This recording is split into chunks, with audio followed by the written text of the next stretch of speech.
지금 이 영상 켜신 순간부터 시계가 돌아갑니다. 한국에서 바이낸스가 곧 차단되면 내 자산이 거래소 화면 안에서 멈춰버릴 수 있어요. 출금하려는 그날 앱이 안 열리면 그 공포는 진짜입니다. 그래서 오늘은 달콤한 전망부터 말하지 않겠습니다. 먼저 살 길부터 잡고 그 다음에 단타 이야기를 할게요. 지금 바이낸스에 자산이 있다면 빨리 다른 곳으로 옮길 준비를 하셔야 합니다. 지금 한국에서 바이낸스를 차단하고 있는 것 알고 계십니까? 예전처럼 그냥 쓰면 되겠지 하고 넘기기엔 분위기가 달라졌습니다. 이제는 앱부터 막히는 흐름이 실제로 보입니다. 최근 한국에서 바이낸스 같은 미신고 해외 가상자산 거래소 앱이 구글 플레이 스토어에서 다운로드와 업데이트가 차단되었습니다. 신규 설치가 안 되고 기존 설치도 업데이트가 끊길 수 있다는 뜻이죠. 금융당국의 압박으로 접속 제한 조치도 진행 중인 상황입니다. 오늘은 로그인 되는데 내일은 접속이 끊길 수도 있는 구조예요. 안정성이 흔들리면 출금 타이밍도 같이 흔들립니다. 바이낸스 이용자분들은 바이낸스에 있는 자산을 신속히 다른 거래소로 옮겨야 하는 상황입니다. 제한이 걸린 뒤 움직이면 선택지가 급격히 줄어듭니다. 열려 있을 때 나가야 문이 닫혀도 안전합니다. 이번 건은 금융정보분석원 FIU에 정식 신고하지 않은 해외 거래소에 대한 제재 성격입니다.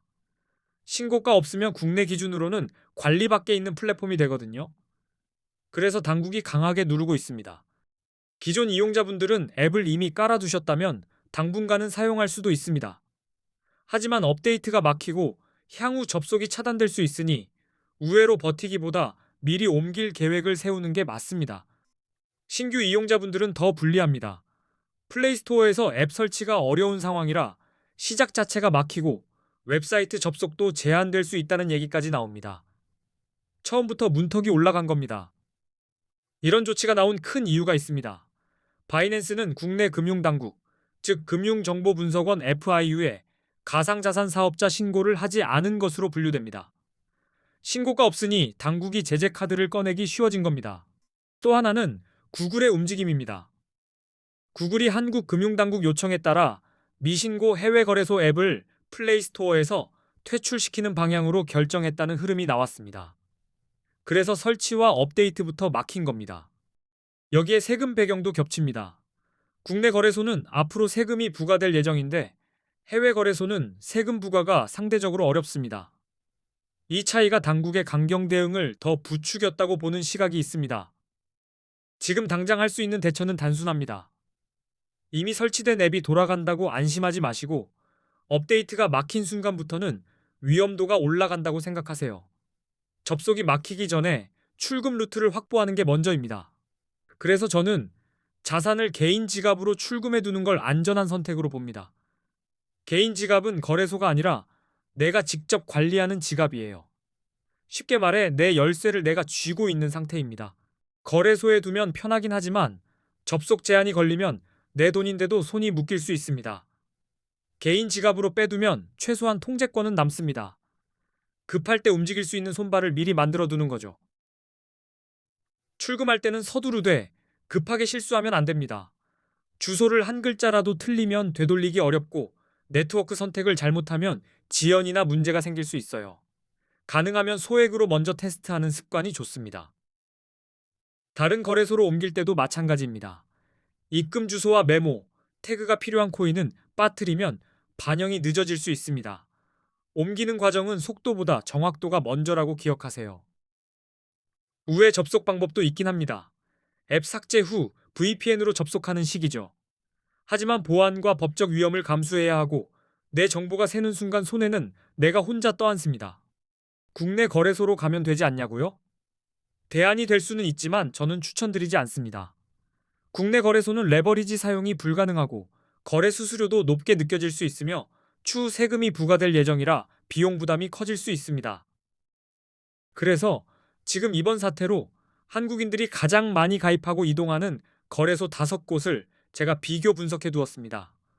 어디가 원화 입금이 편한지, 어떤 곳이 한국어 지원이 탄탄한지 실사용 기준으로 정리해 놨습니다. 그 5거래소는 원화 입금이 가능하고 한글 지원도 됩니다.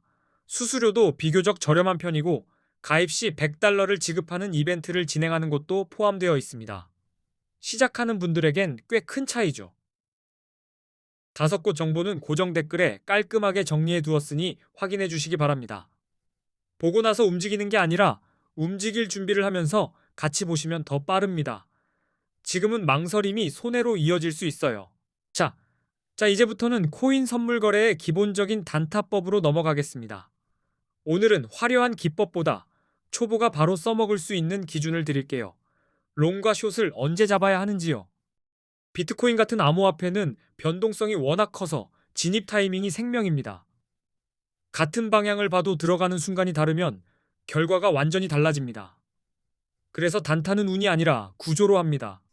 선물 거래의 핵심은 위아래 둘 다 수익 기회를 만든다는 겁니다. 가격이 오를 때도 떨어질 때도 포지션을 잡을 수 있죠. 대신 레버리지가 붙는 순간 작은 흔들림이 큰 손익으로 확대됩니다. 먼저 롱 포지션부터 정리하겠습니다. 롱은 비트코인 가격이 오를 것이라고 예상해서 들어가는 매수 포지션입니다. 쉽게 말해 상승에 베팅하는 것이고 가격이 오르면 수익이 납니다. 반대로 숏 포지션은 비트코인 가격이 떨어질 것이라 예상할 때 진입합니다.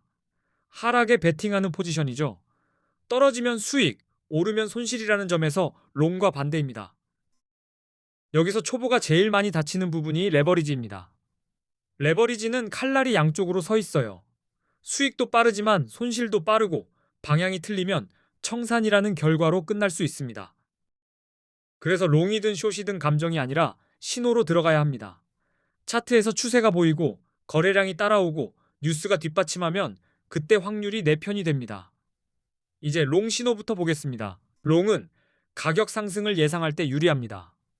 차트에서 강한 상승 추세가 보이고 고점을 여러 차례 높여가며 올라갈 때가 대표적입니다. 추세가 살아있으면 작은 조정은 고르기일 뿐일 수 있어요. 상승 추세에서는 저점도 같이 높아지는 경우가 많습니다. 내려와도 바닥이 점점 올라가면 시장이 아래로 밀릴 때마다 받아주는 힘이 있다는 뜻입니다. 이런 구조에서 롱이 더 자연스럽게 붙습니다. 기술적 분석에서는 50일 이동평균선이 150일 이동평균선을 돌파할 때를 골든 크로스라고 부릅니다. 흔히 강한 상승 신호로 해석하죠. 긴 호흡의 추세가 위로 돌아섰다는 느낌입니다.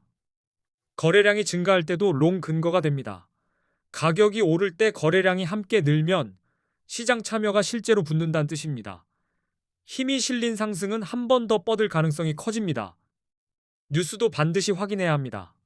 규제 완화, 대형 기관 투자자의 진입, ETF 승인 같은 긍정적인 외부 요인은 가격 상승의 불씨가 될 수 있습니다. 이런 뉴스가 차트와 같은 방향이면 롱이 유리해질 수 있습니다. 다만 호재만 믿고 뛰어드는 건 위험합니다. 호재가 떴어도 거래량이 죽고 차트가 버티지 못하면 오히려 고점에서 물리는 경우가 나옵니다. 저는 신호가 겹칠 때만 손을 뻗으라고 말씀드립니다. 이제 숏 신호로 넘어가겠습니다. 숏은 가격 하락이 예상될 때 진입합니다. 차트에서 하락 추세가 이어지고 저점이 계속 낮아지는 패턴이 나타나면 숏이 유리할 수 있습니다. 하락 추세에서는 반등이 나와도 고점이 낮아지는 경우가 많습니다. 올라오는 힘이 약하니 다시 눌릴 확률이 높아지죠. 이런 구조를 확인하면 숏이 감정 싸움이 아니라 구조 싸움이 됩니다. 기술적 분석에서는 50일 이동평균선이 150일 이동평균선 아래로 내려갈 때를 데드크로스라고 합니다. 하락 신호로 해석할 수 있고 숏을 고민하는 근거가 되기도 합니다. 거래량이 감소하는 모습도 경고가 될 수 있습니다. 특히 가격이 오르는데 거래량이 줄어들면 상승세가 약해지고 있다는 신호일 수 있습니다. 힘없는 상승은 꺾일 가능성이 있어 숏 근거로 연결됩니다. 부정적인 뉴스도 하락에 영향을 줍니다. 규제 강화, 해킹 사고, 주요 국가들의 암호화폐 규제 정책 강화 같은 소식은 시장 심리를 꺼뜨릴 수 있습니다. 악재가 나올 때 차트가 약하면 숏이 더 유리해질 수 있습니다. 보조 지표는 이 판단을 더 날카롭게 해줍니다. 대표적으로 RSI, 맥디, 볼린저 밴드가 있고 각각 과열과 추세, 변동성을 다르게 보여줍니다. 한 가지만 쓰기보다 함께 보면 실수가 줄어듭니다. RSI로 과매수와 과매도를 판단할 수 있습니다. RSI가 70 이상이면 과매수로 해석되어 숏을 고려할 수 있고 30 이하이면 과매도로 해석되어 롱이 유리할 수 있습니다. 다만 RSI는 추세와 함께 봐야 합니다. 상승장에서는 70 위에서 더 올라갈 수 있고 하락장에서는 30 아래에서 더 밀릴 수 있어요. 그래서 RSI는 단독 신호가 아니라 확인 신호로 쓰세요. 맥디는 추세 변화에 힌트를 줍니다. 선이 교차하거나 힘이 약해지는 구간을 보면 지금 상승이 연료를 잃는지 혹은 하락이 멈추는지 감이 옵니다. 진입 전에 마지막으로 한 번 더 체크하기 좋습니다. 볼린저 밴드는 변동성과 과열 구간을 읽는 데 도움이 됩니다. 밴드가 좁아지면 압축, 넓어지면 확장이라고 생각하면 쉬워요. 가격이 밴드 바깥으로 튀는지 안으로 복귀하는지도 관찰 포인트입니다. 결국 순서는 이겁니다. 먼저 큰 추세를 보고 이동평균선으로 흐름을 확인하고 거래량으로 힘을 체크합니다. 그 다음 뉴스로 바람의 방향을 보고 보조지표로 과열 여부를 마지막 점검하는 식입니다. 예를 들어 상승 추세에서 골든크로스가 보이고 가격 상승과 함께 거래량이 늘고 시장의 긍정 뉴스가 겹치면 롱 쪽이 훨씬 편해집니다. 이런 때는 내 느낌보다 시장의 발자국이 더 믿을만합니다. 반대로 하락 추세에서 데드크로스가 나오고 반등 때 거래량이 붙지 않고 규제 강화나 해킹 같은 악재가 겹치면 숏이 자연스럽습니다. 하락은 계단처럼 내려가니 계단의 방향을 먼저 보세요. 단타에서 실력을 갈라놓는 건 손절과 크기 조절입니다. 틀렸을 때 어디서 멈출지 미리 정하지 않으면 한 번의 실수가 계좌 전체를 흔듭니다. 방향 예측보다 틀렸을 때의 대응이 더 중요할 때가 많습니다. 레버리지는 처음엔 낮게 잡는 게 좋습니다. 크게 벌겠다는 마음이 커질수록 실수도 커집니다. 작은 레버리지로 반복해서 살아남는 연습을 하면 기회가 왔을 때도 손이 덜 떨립니다. 마지막으로 마음 관리도 기술입니다. 급등 캔들이 나오면 따라가고 싶고 급락이 나오면 공포에 눌립니다. 하지만 시장은 그 감정을 먹고 자랍니다. 신호가 없으면 쉬는 것도 매매입니다. 정리하겠습니다. 롱은 상승 추세와 긍정 신호를 확인할 때, 숏은 하락 추세와 부정 신호를 근거로 결정합니다. 그리고 RSI, 맥디, 볼린저 밴드 같은 도구로 판단을 보강하면 됩니다. 고정 댓글에는 거래소 5곳 비교와 함께 정말 유용한 꿀팁도 정리해 두었습니다. 바이낸스 차단 이슈로 옮겨야 하는 분들은 특히 꼭 확인해 주세요. 준비한 사람만 불편을 줄입니다. 이 영상이 코인 단타에 도움이 되셨습니까? 다음 영상에서도 초보분들이 바로 적용할 수 있는 선물 기준과 차트 읽는 법을 더 쉽게 풀어드리겠습니다. 계속 함께 가시죠. 끝까지 시청해 주셔서 감사합니다. 오늘 말씀드린 건 딱 하나로 모입니다. 차단은 공포지만 준비는 선택입니다. 지금 확인하고 지금 움직이면 됩니다.